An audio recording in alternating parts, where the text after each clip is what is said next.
Hey family, it's Tasha MAMABEAR Prepping. Welcome to the channel. Welcome back to the channel. I'm kind of in a different location this morning.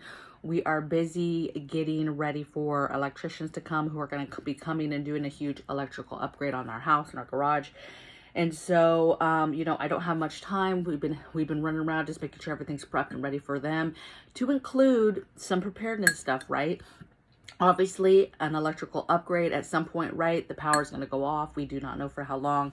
Of course, they tell you, hey, it's not going to be off for very long. They're going to prep. They're going to do all their stuff. Then they'll turn off the power. But this includes PSE coming out. Like, it's a big evolution. It's not just as far as like switching off some kind of switch. PSE has to come out and actually switch that off. And then, so we're going to be on their timeline. And then, of course, when they're done, PSE has to be the ones to come back and turn it back on. And there's going to be inspections and all this stuff. So we're told, hey, you're only going to have no power for a few hours. No big deal, right? We could do that with our eyes closed. However, I never, ever trust anything. And so I'm expecting the worst, right? And that's what you do when you're preparing. You're preparing for bad situations. Preparing for things that are, are not expected. In this case, we're a little bit more eyes wide open. And so I expect it to be off most of the day, right? At a minimum. And then we had to prepare for it to possibly not come back on, that something could happen. And so this video is kind of almost, hey, you should be, when we talk about preparedness, we talk about lighting, or not even lighting, electricity, and we're talking about preparing for that. And a lot of people mean, oh, okay, I'll go get different power sources. I'll go get a generator. I'll go get a solar generator. I'll go get the various things, flashlights, lanterns, some, ways to see, ways to stay, do hygiene, everyday hygiene, ways to do my dishes and clean clothes, ways to stay warm, ways to stay cool. How do I see, right? All these things, right? Power affects a lot of things.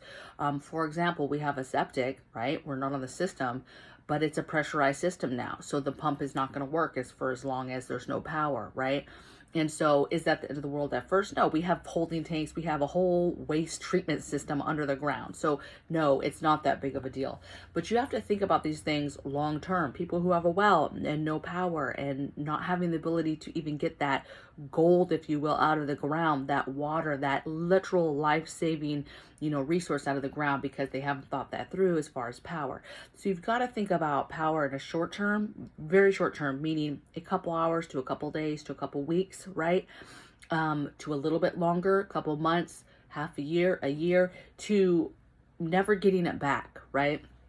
And how do you prepare? And getting the things in your mind should just be a mental note for those are the things that you're getting to help transition to a possibility of nothing, right? It could happen like that. If an EMP happens, there is no warning, there is no preparing, there is no warm up to that. It's just gone, right? And you're immediately thrown into, okay, all those small things, those short-term things, they're not going to work, right? Your solar system's not going to work. Your batteries are going to be fried. It's like nothing is going to work, right?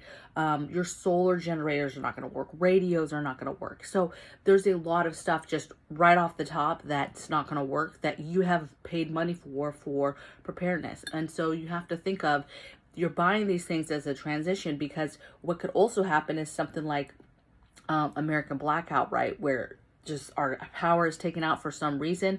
Could be enemies, could be cyber, could be flat out our fault, which is a very, very high probability.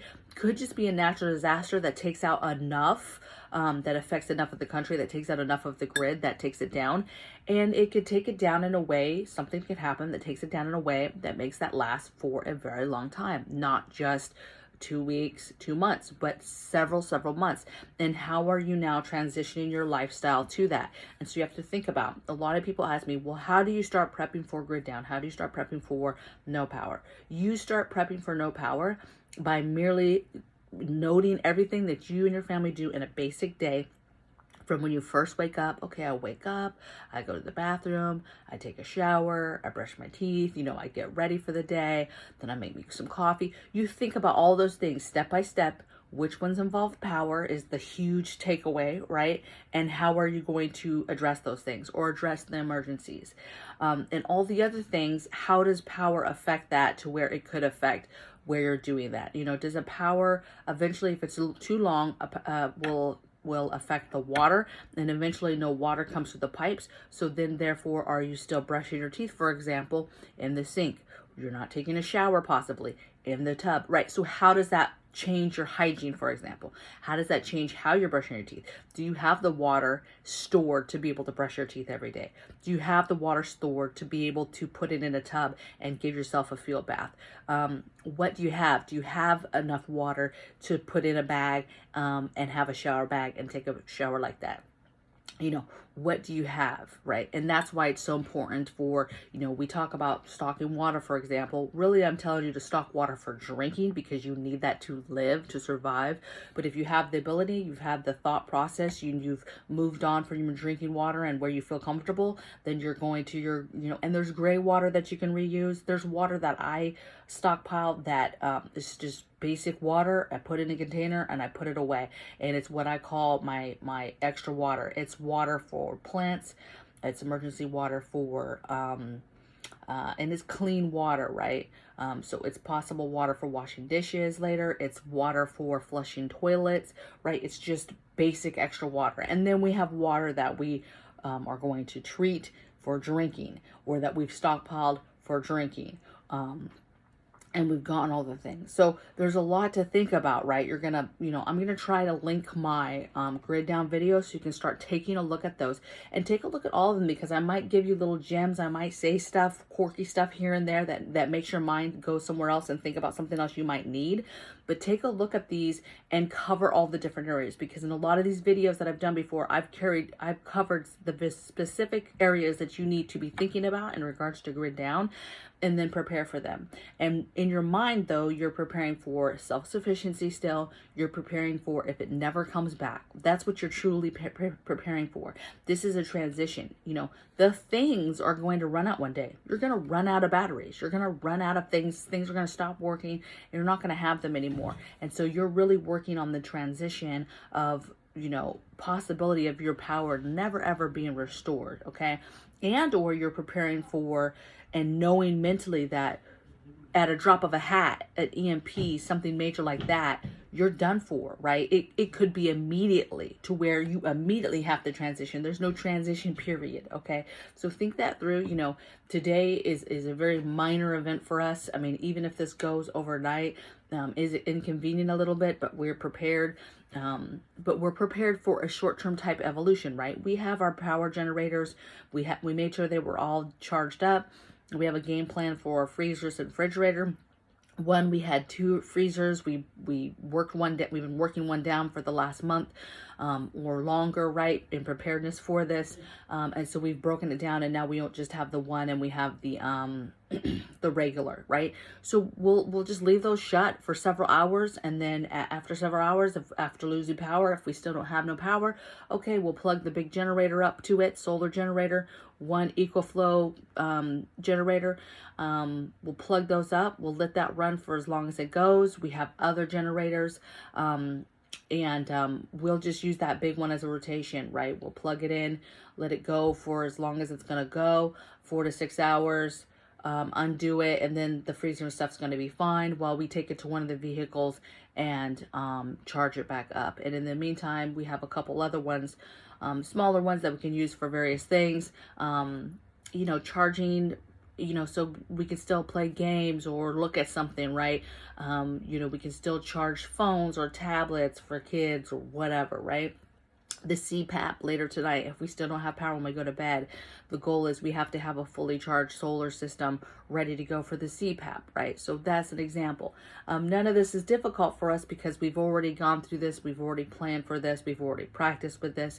And so for us, it's just okay, a little bit thought process of, okay, there's not going to be any power. How does that affect us? What are we going to have to do differently today?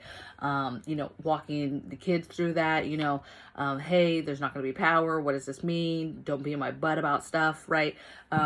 You know, don't be up underneath me just because there's no power today, right? How does this affect the animals? How does this affect taking pets out? How does this affect that there's fortification security, there's gates open, there's certain things that are open, doors are locked, right? So it changes the game. And I know you're like, what? But you have, you know, we're going to have we're a group of people here today doing a lot of things, you know, being a lot of places. And so preparing for that, if you will, to ensure that people don't see certain things, see certain preps cleaned up, right? People are like, oh, we cleaned up, right? You have to clean up for strangers. Well, it's not really cleaning up. We're really scrubbing, right? Walking into rooms and saying, okay, if the electricians have to come in here, what can they see, right? If they have to use the bathroom and they go snooping, what can they see?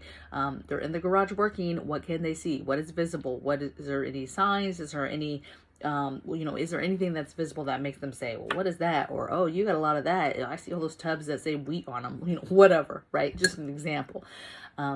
So scrubbing our home to prepare for people to come in today.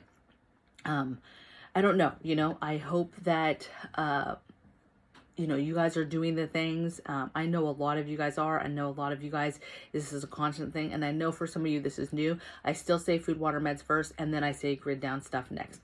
I will try to, I will link at the end of the video and in the description box below my playlist for grid down. I'm sure there's other videos that where I talk about grid down, no electricity, that are sprinkled throughout.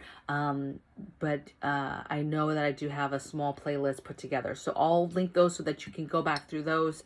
And I'll try to link the water video too, because no power, remember, links to a lot of different things, a lot of different systems that work now. Over time, with no electricity, will start to not work, right? Your water treatment center, for example, once you lose power there, once their backup generators, whatever, stop working, that's going to stop working. Your sewer, if you're on the city sewer, that's why we like septic systems so bad, because if you're on the sewer, now you're having to worry about systems and pumps shutting down, backup, filling, all this stuff that happens, okay? And so there's a lot of things, domino effect, that will happen if we go for a significant time with no power, because you have generators. You have, you know, chaos that's going to happen with our medical system. You have a lot of backups for schools and prisons and hospitals and urgent care and emergency facilities and elderly homes and all this stuff, right, with machines and life-saving stuff that all has, you know, emergency backups. But if you go for a significant amount of time, when does that stuff start to run out? And now you have all the chaos that happens because of that. So there's a lot of very, very bad domino effects that happen the longer you go with no power, okay? So I hope that wasn't too much for you guys. I hope that was, you know, nice and bright for you. And I guess I'll see you guys on the next video. And hopefully I'll be able to tell you, hey, everything was successful. We have power. And be able to let you know kind of how it went. And anything kind of crazy that popped up that we had to deal with that could be helpful to you and yours. So I'll see you guys tomorrow. Take care. Bye.